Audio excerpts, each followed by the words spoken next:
So for this next example, we're now in base 12. You can see that by the subscript 12. So we're going to do the exact same thing we were going to do on the previous example. We're just going to count up until we get to 12. 6, 7, 8, 9. Uh-oh, we don't have a digit for 10. So what do we use? We use A. But since we've used a letter, we have to say A equals 10. Anytime you use a letter, make sure you specify what that letter equals. And B equals 11, and C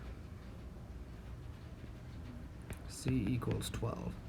Uh-oh, but now we're gonna have, if we fill in all the subscripts,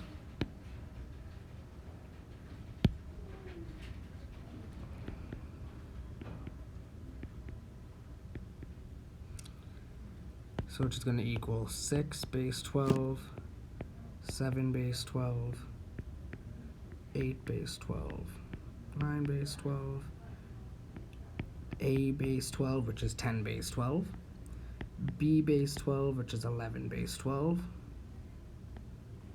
And what is 12 base 12? Well, now we see we have our problem. So since we can't have a 12 base 12, just like we couldn't have a 10 base 10, we have to carry the digit over. So we're going to go to 10 base 12, or 10 base 12, because we have to carry that place value over.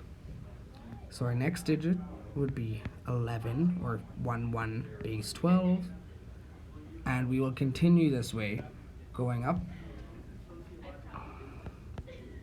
12 base 12, 13 base 12, and we'll continue that going up to 1A base 12, 1B base 12, and what do you think will go here? What do you think will go as 1C base 12? Well, since we noticed here there's a problem, you can see there is a problem. So you have to carry that place value over once again. So this becomes 20 base 12.